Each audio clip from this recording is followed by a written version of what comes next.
tournament, the LPL was way more feared on this champion than any other region. And so for good reason, I feel like a lot of other teams are going to have to do that and ban it versus LPL teams because they just have so many junglers that are actually good at it. Kanavi here, such a big carry force. Meanwhile, KT have done the same carries in their comps both times. One is Orianna, which TES have banned. The other is Caitlyn. They have done back-to-back Caitlyn comps here for deokdam, and deokdam talked about it in his interview after their series as well, and he talked about their strategy with Caitlyn did revolve more around their late game usage of it and sieging. And I mean, it does make a bit of sense with KT having a bit rough early games, but they do leave the Caitlyn open in favor of banning the Ryze, which every mid laner has kind of jumped on at this tournament. So we'll see if KT end up doing another Caitlyn comp in game number 1. Don't have to rush into it, of course, because it is a best of 3, and they're going to take away the Wukong first. Yeah, Wukong, of course, that strong team fighting pick. If they do suffer a little bit in the early game, Wukong can still be that relevant threat in the team fights. Now, interestingly, Top Esports not falling for the community perception. They're still committed to the Jarvan. It would appear, of course, it is a best of 3. The first taste of Fearless we get in Swiss. So again, as you highlighted, it's not the end of the world if the Jarvan does fall down, but you have really excellent engage, and with an early pick like the Neeko, you don't guarantee lane priority, but it does set you up for success in that bot lane 2v2. Yeah, I mean, honestly, I love this combination. I do think a lot of the Jarvan, failures, there have been a lot of like user error with some of those Jarvans. So I see, get good is the problem. Yes. Well, yeah, not all of them, some of them. Neeko, though, with Jarvan is such a good jungle and support combo. Massive amounts of engage, really good sneak plays where both of them can really play vision games and come up with huge jungle and support synergy. But let's take a look at the other side. They take away the Rumble, which is a classic combination you do pair with the Jarvan for that AoE. So it looks like we're just going to have both teams with big team fighting, big AoE here, Drakos. Yeah, and it looks like the pick and ban overlay is not updating, but an Aurora has been locked in the mid lane for BDD. We'll update that for you as soon as we can. In the meantime, you'll have to settle for us describing it. It's Aurora. She's a bunny lady. And team fighting seems to be the name of the game. Honestly, for both sides, Kaisa, a pick that if they do opt to lock in here, can be vulnerable in the laning phase, but we've seen really easy way to play the mid game, playing for those picks on side. And KT, every single pick they've brought to the table, excellent in those big 5v5 fist fights. Yeah, and I love the Kaisa when we do see all these CC heavy comps that are looking to dive on priority targets. Neeko and Jarvan set up for that very nicely. You can go in for the executes. So let's take a look. Do they want to even ban out like Galio and Ornn here since the early Rumble pick? Those are kind of the really frequent answers that you see into that on top side. So KT, they have the opportunity to take away some of these options from 369, who has been very good so far this tournament. And there's one of those two options, the Ornn down at least. See what they want to do here. Of course, we always have to have in the back of our mind, the Viper swap, that top lane swap up. I think originally popular in the LPL, but Viper was the first big name player to kind of pull it out on HLE. So see if they do want to optimize some of those bot lane 2v2s and top lane matchups by moving an AD carrier around. But with the Rumble locked in, Ornn now banned away, KT doing what they can to shape that top lane matchup for Perfect. A guy who gets a lot of flack. Sometimes, it's underperformance, he's not up to par. Sometimes I think it's because they leave this man on an island. We'll see what the situation ends up being as the Alistar now banned away, really trying to take away that immediate follow-up or immediate engage tool to go alongside this Wukong and Rumble. Yeah, and he's good engage, and also a headbutt is annoying for Neeko. Yes. Because there are multiple ways where Alistar can try and like mark a Neeko and keep the Neeko engages out. So Alistar can be problematic in kind of defensive and offensive ways. So that is a very good ban.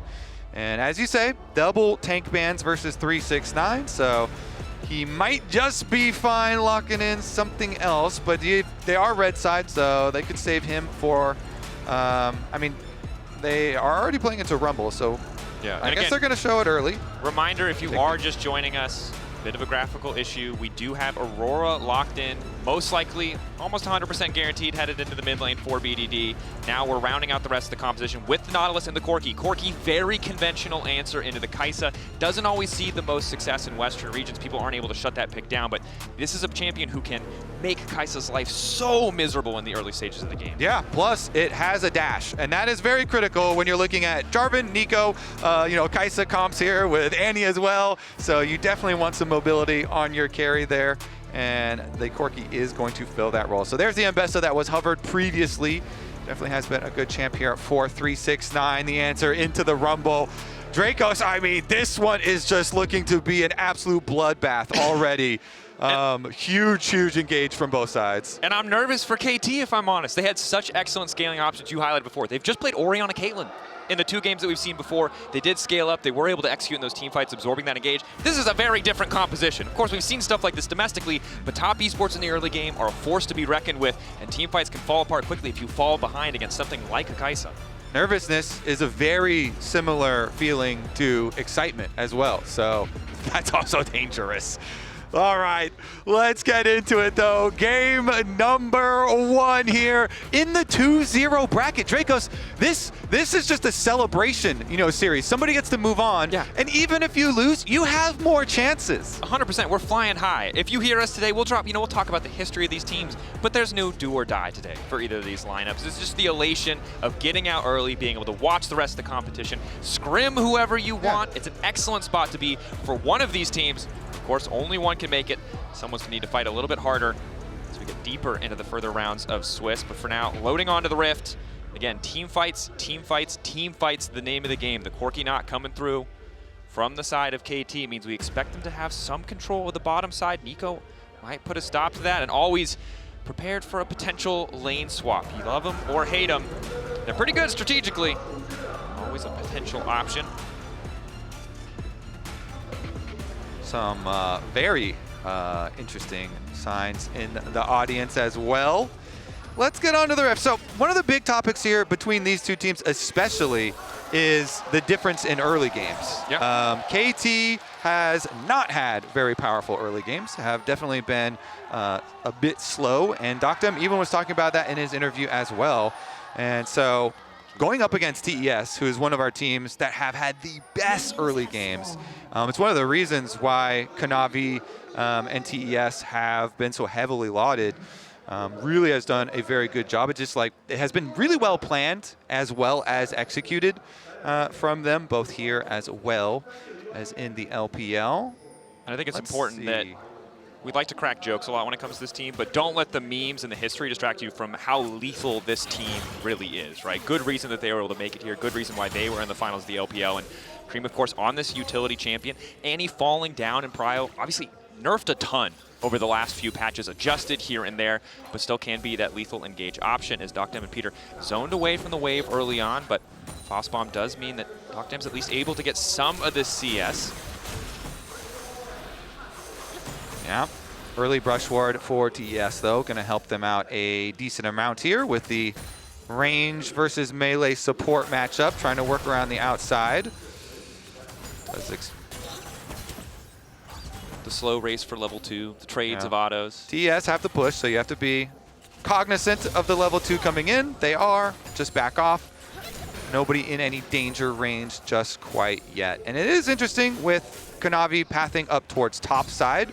Not down towards the bottom side. JackeyLove going to do the tri-brush ward first because of that, but Wukong, of course, is one of the slippery junglers that can wrap around, and going towards a Nautilus lane always does have the possibilities of Cuzz making an early visit, and Nautilus having some good setup for him in lane to try and burn summoner spells. Definitely a good spot to be in. Of course, double range makes it hard, as you highlighted, for KT to get the push, but a gank from Wukong, a gank from Cuzz can change that very quickly.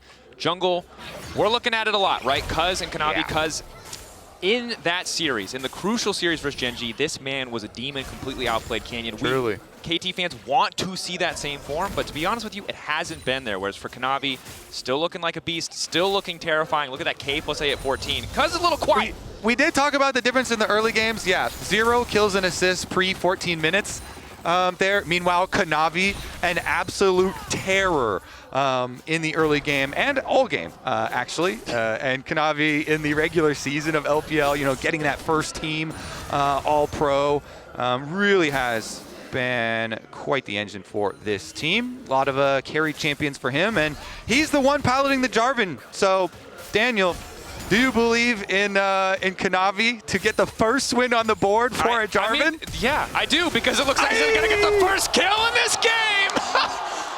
Caster blessed, caster cursed, I'm not sure what to say, but a clean play. Good setup from Creme. Kanavi, very easy for him to snag that one. I'm telling you, a lot of the Jarvans have been user error. You go to the Annie lane, you get the stun, easy follow-up. You flag, and then you drag. I got it. Yes, user error, of course. At first you stun, you know. That's a good way to start.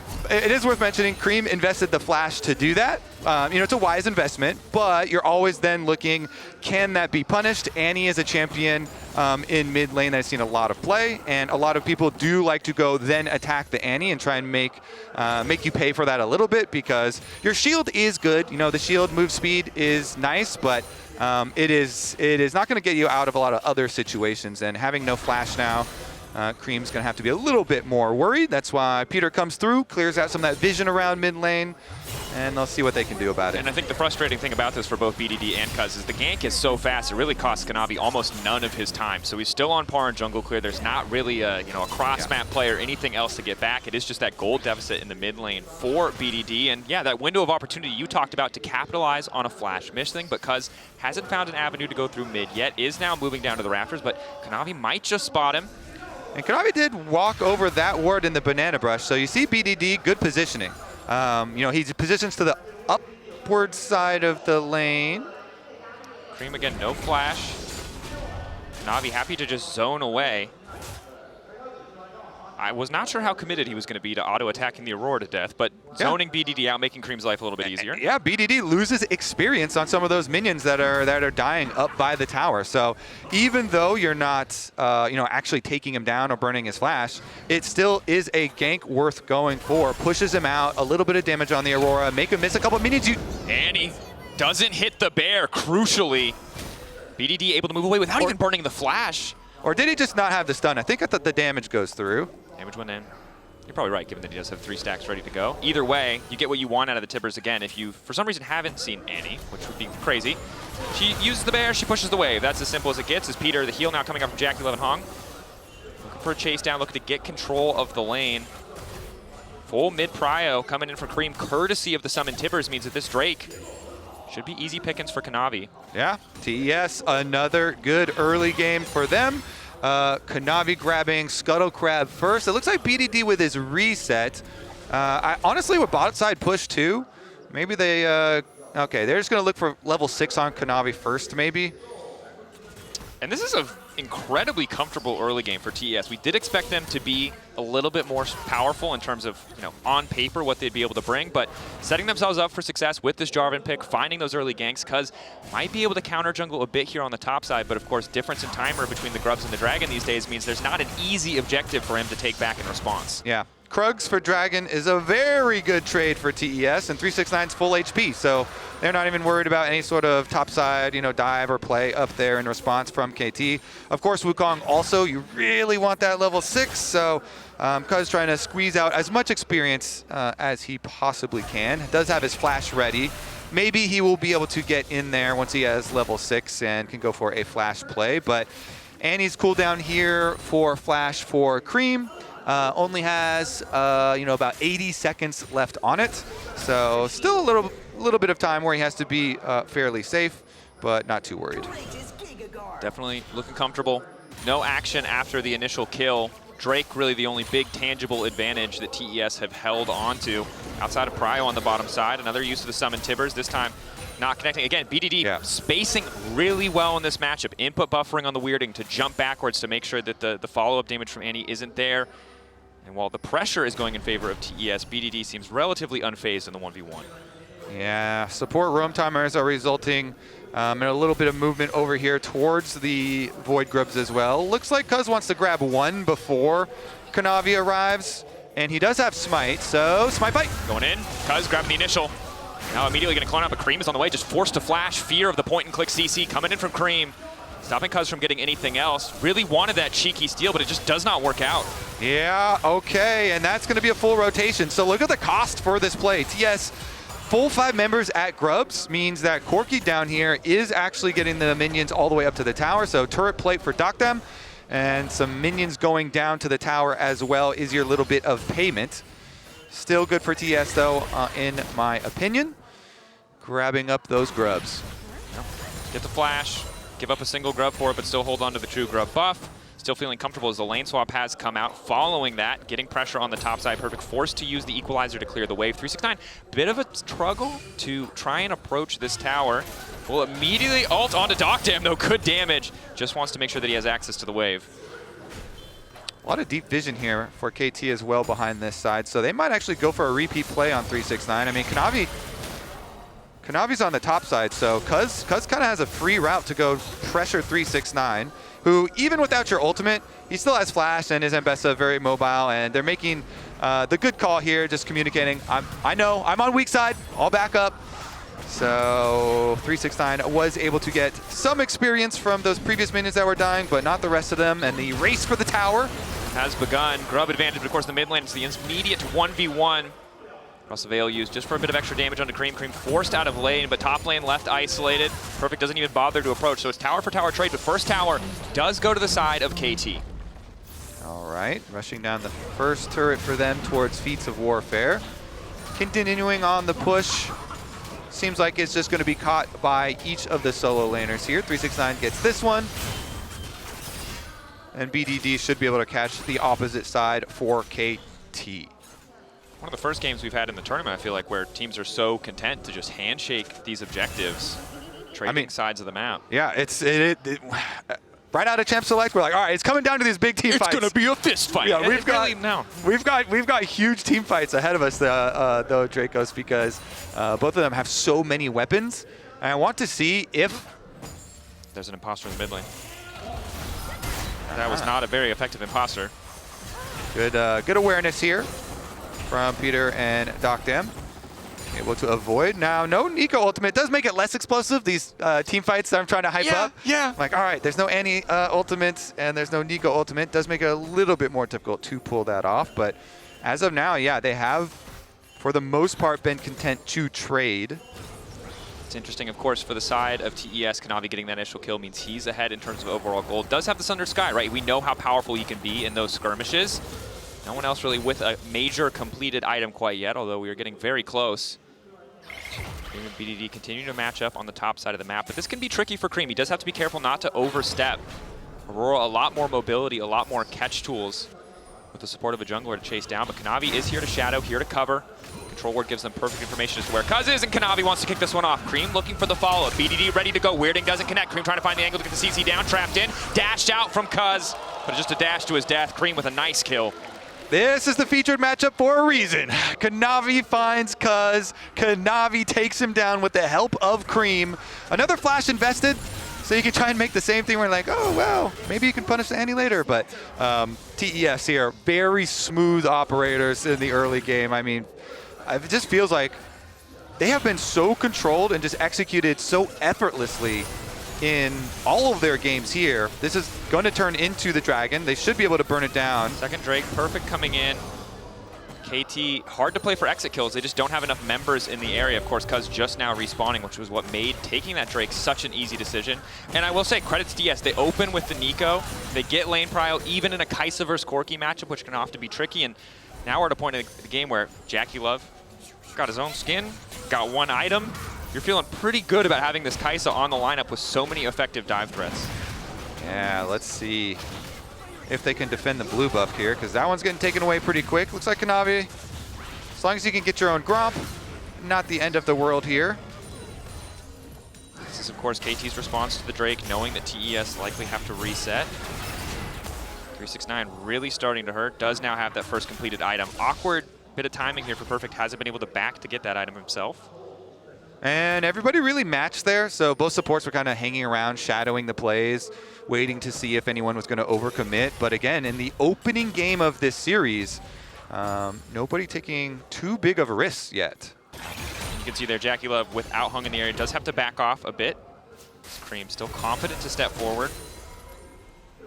We got first item completions. We're going to have to wait a while for the next objective, unfortunately, which I think will be the big catalyst for potentially our first team fight of the game. And for the KT enjoyers, you know, they really have been looking towards mid-game and late-game team fights, you know, as their way into, whoa. Bit of a catch. Blast cone means not much is going to happen. But yeah, they really have been looking a lot towards mid and late-game team fights, and so, Now moving in vision on the other side as well. Cuzz finds Kanavi, the first damage from deokdam. Doing a lot of work there with that Triforce, but Kanavi is able to walk away. Yeah, that is double Triforce burst action right there. That could get spicy very quickly. So Kanavi has to flash, forced away instantly here, but nobody goes down. So we continue fairly close pace, and the decider are going to be these team fights. TES stacking up the dragons. Wait. JackeyLove on the bottom side, BDD trying to get away, but he's already marked up. Nice initial escape across the veil, comes out. JackeyLove getting lower. Oh, but the Neeko's on the way, trying to catch all possible options. Nice footwork from BDD. One more second, does he have enough to get out? No, he does not. 369 brings down the hammer and takes him out on the top side. It's a split play. Kanavi, they know he has no flash, he's easy pickings, but Creme wants to try and turn it back. He summons the bear, but the redemption is there, and there's nothing left for TES. Nice counterplay from KT. Both teams making plays, opposite side of the map. The TES play is going to result in bot tower, but KT are answering, pushing mid. They'll get their tower answer there, and they got their kill answer onto Kanavi, capitalizing on the previously blown flash. Going blow for blow here, Daniel. And super important that they're able to do so, right? Because it felt like they were just starting to fall behind, but this is giving them that bit of momentum, giving them that control on the top side, now leading to the Herald.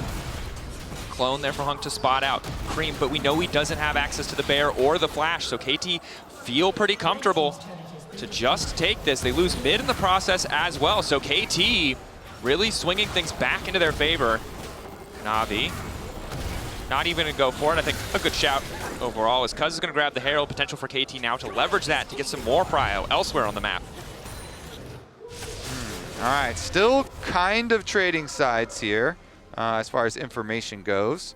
And the long lane on the bottom side, Hung is just gonna go be the battle ward, the person ward, to get vision for 369. Here's a look at how they softened up BDD, and you already see on the minimap, you notice Jackie coming down. You also notice Hong coming down. And so even though they don't get Jackie here, BDD did force his barrier. BDD then flashed though, and dodge as many times as you want, but you're not gonna escape Ambessa. Yeah, you got 4 seconds till those cooldowns are back up, and then you're cooked. And Kanavi cooked as well, right? Know that he has no flash, tried to get some vision back, seeing the play on bottom side, but does cost him his life. Yeah, and so these flashes that have been invested from both sides for each team, those are going to be an area to look out for the big team fight that actually does happen, but Perfect's going to be without his.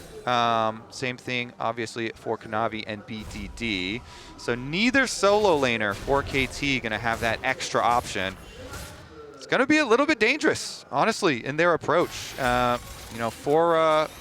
For TES, which, by the way, I think the overlay is a little bugged, doesn't show the other dragon. They have 2 dragons. They have Cloud as well. Cloud and the Chemtech. So for TES, of course, they're going to have the extra emphasis on coming down here to stack up. But KT, good early positioning. They get the vision set up preemptively. TPing mid to make sure that they get this push out first. Showing force here. Of course, BDD not in the area. Doesn't have the flash, as you highlighted before, but does have access to the teleport. KT very grouped up, though. They don't have any way to flank at the moment. Could see a TP coming in from bottom wave. Instead, it's just a full 5-man stack in the face of TES. Eyes on Kanavi and Creme. That's the big AoE damage. The flash bill for Hung as well. Battle Herald summoned in the middle. Ready to ride away in a blaze of glory. Hung gonna get things kicked off. Only managed to catch Cuzz, and he just turns right back and starts free firing. Kanavi cut out the Sundered Sky, doesn't do a damn thing. TES, though, fighting back. Creme burned down on the side by Perfect. TES holding the line. It's an absolute bloodbath around the Drake, and it looks like they might be able to grab it in the end. They've taken the Hextech Drake. deokdam running. BDD in the back lines. JackeyLove taken down. It's a double kill for Perfect. And KT destroy them in the team fight. TES, they do get the dragon. They get the objective, but KT, clearly, they're playing for the team fight here. They summon the Herald first. Look at this engage and how it quickly gets stuffed. Hung goes in. He flashes for it. Immediately annihilated on the Rumble ultimate, and Cuzz just bursts him down. Then you look at the other side where they did get the Annie engage, but they didn't critically finish off BDD, and then Perfect just chases down the Annie. So KT, full numbers advantage. Even though Jackie and 369 are able to finish off the dragon with no smite, they lose most of their members in the process. And credit to KT playing with slivers of life for the back health of that team fight. But even without the Caitlyn and the Orianna, they're showing us a lot of what we saw in their first 2 matches. Absorbing the initial gauge, splitting up this big wombo composition, and then playing cleanup in the fight. The way Cuzz isolated Kanavi so he could not do anything was fantastic. Nice stuff there from KT in the team fighting.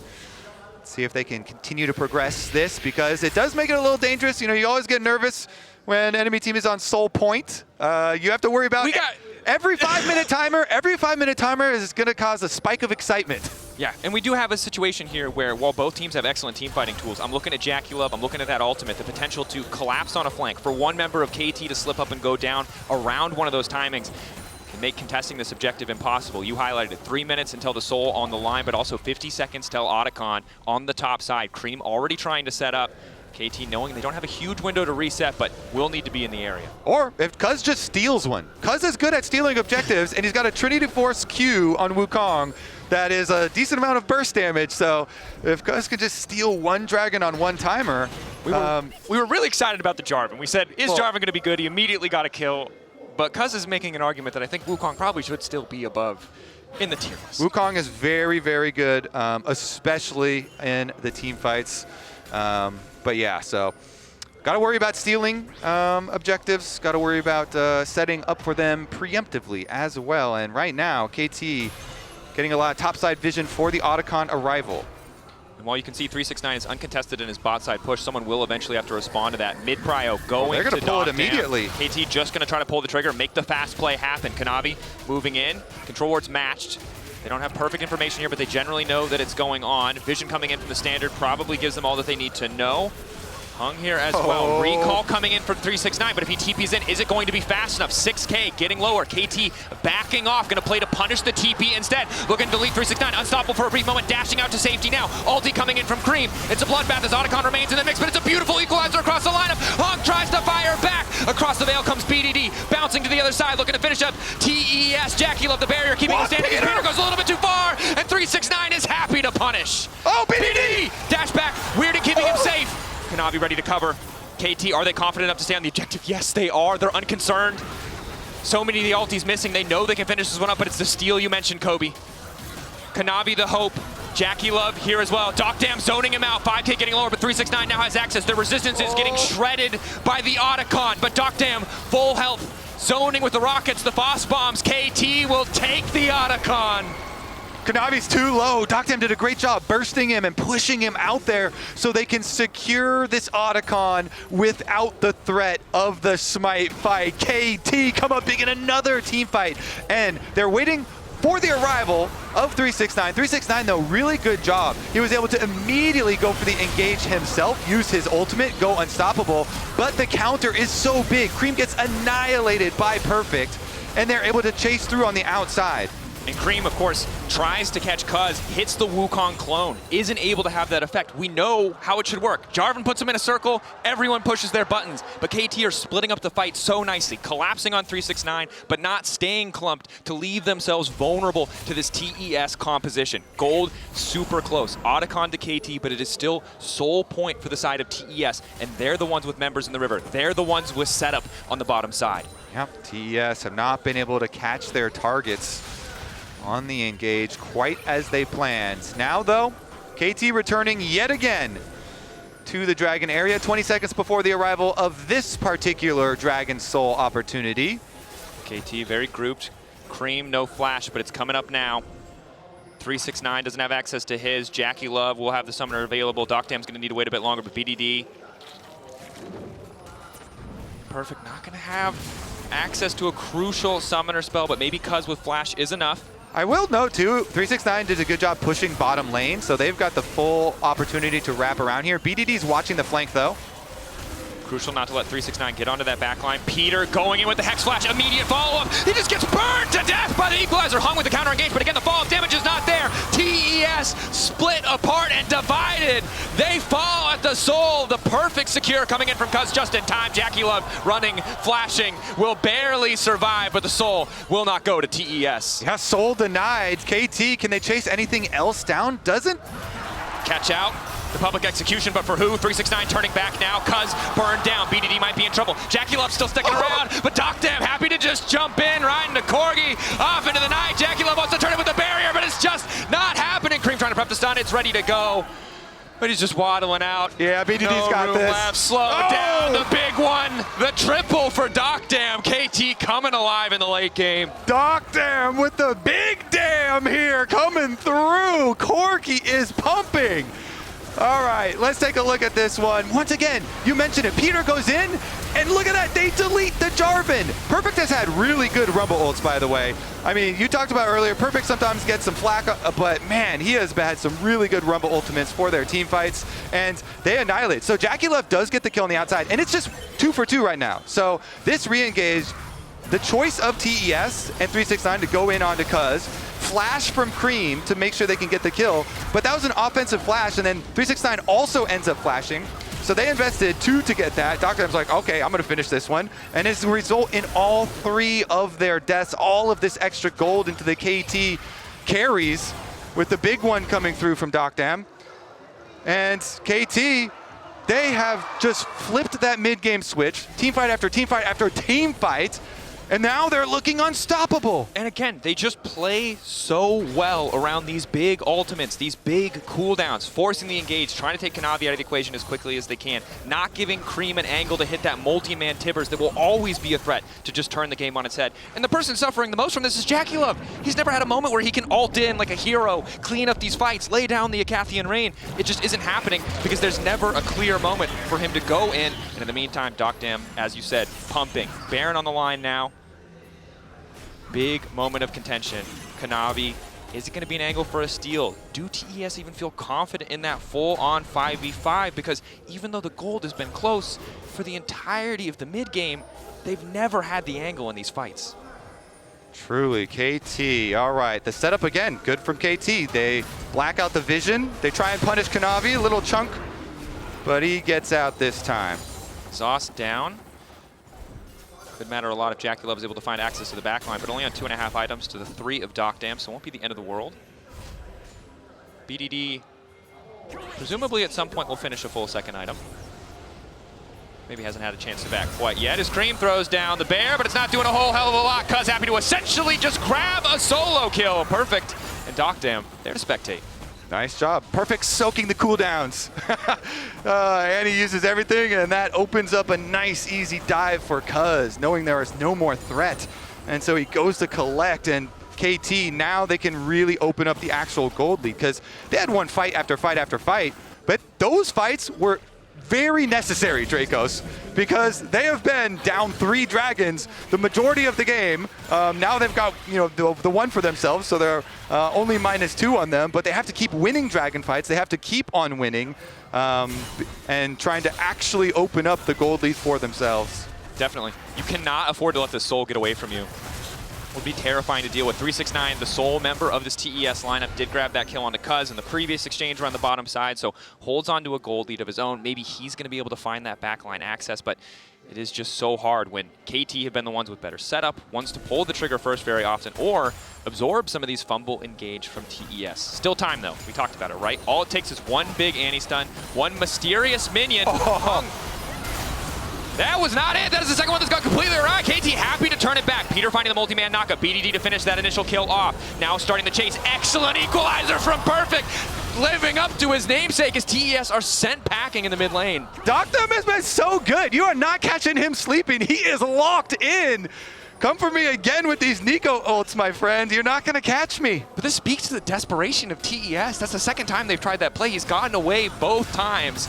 It's dangerous to look at a play like that and say, this time it will be different. KT, eyes locked on this Baron, however, no one waiting over the wall to try and zone Kanavi quite yet, but BDD inbound. Peter chasing it. deokdam's out for blood. Creme waiting to fire back with Annie. Cuzz is the only one left in the pit. It's 369 in the back line. He's the strong member of the team trying to finish off Peter. JackeyLove finding the angle to deokdam. That's going to be big. The plasma stacks finally popping. BDD, though, chasing him down. Going to finish that one off. It's a double kill for Cuzz. Hung the last man left standing, and he's going to be quick to fall. KT again taking the fight. Cuzz is even going to kill the ward while they're finishing off the enemy support there. This should be KT denying another soul, grabbing another dragon. Team fight after team fight after team fight, they come out ahead. This time, it is 369 and JackeyLove actually assassinating the Corki, but everybody else had already taken so much damage. that then they were deep in enemy lines, and they go down as well. So KT, another victorious team fight. Here's the opener where they burst down Jackie. It's BDD around over this control ward. Huge burst onto Jackie. So then by the time that 369 goes in and ults on him, Jackie goes in to answer as well, and he can actually finish off the Corki, but he's already chunked down to half health, and they already killed the front line. The rest of KT are able to finish the job. Yeah.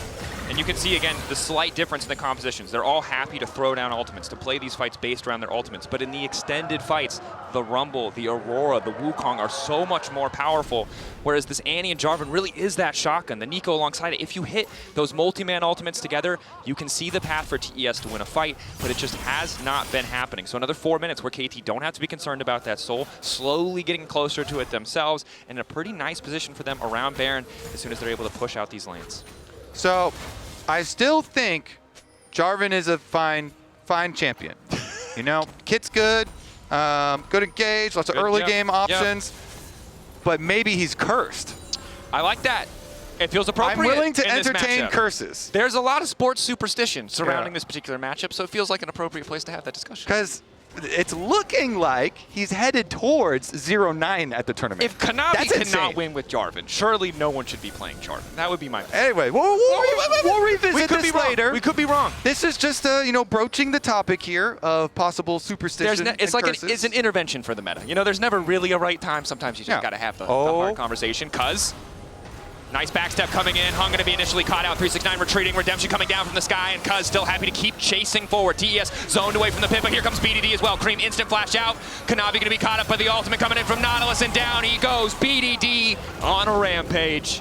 This team fight is just seamless from KT. Again, another really good Rumble ultimate here from Perfect. Right when Cuzz goes in on the Wukong, they delete their target just like that. It's 5v3 for KT. They can take Baron and they can defend mid. Really comfortable in this game. 369 trying to cut the wave, and they actually want to get this fight kicked off. Creme coming in very slowly. Doesn't have access to the flash, but 369. 369, kind of a one-man army right there. Him and JackeyLove now can move over towards Baron. Can they actually contest, though? It's going to be tough. They have to expose themselves to the flank. 2 angles of attack potentially coming in for KT. Hung waiting over the wall. Access to the flash. The proto belt. Neeko ready to go, maybe to kick the fight off. Creme taken out in the blink of an eye, though. Oh, my God. 369, the last man left standing.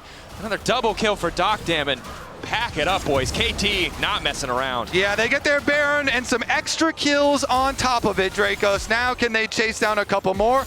Hung is going to be able to snare, is going to be able to walk away this time around. But now it's KT wearing purple with a comfortable gold lead.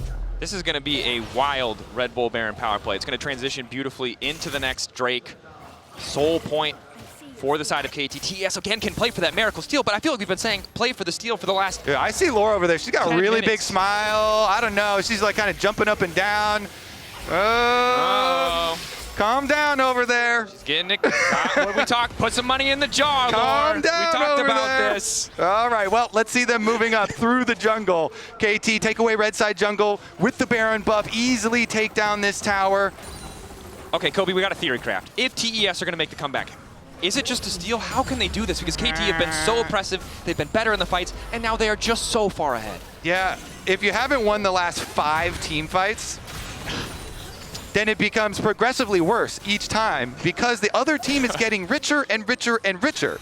And the other team has 2 Guardian Angels and 2 Zonias. And they have a Mikhails. Yep. And a Redemption, which Hung obviously does not have. All right, Oh, that's the ulti. Initial burst damage coming out. Hung looking for the re-engage. BDD able to make it over the wall using the power of the ultimate. Kanavi living for an extra second, but it's not quite enough. Cuzz now unstoppable, going right over the wall. It's the 3-man. And we said it, Cuzz needed to step up, and he absolutely has in this game 1. Dominant performance on this Wukong. They're not going to wait for Soul. They don't even need it. KT, when you win all the team fights, you win the game. TES sent packing in this series.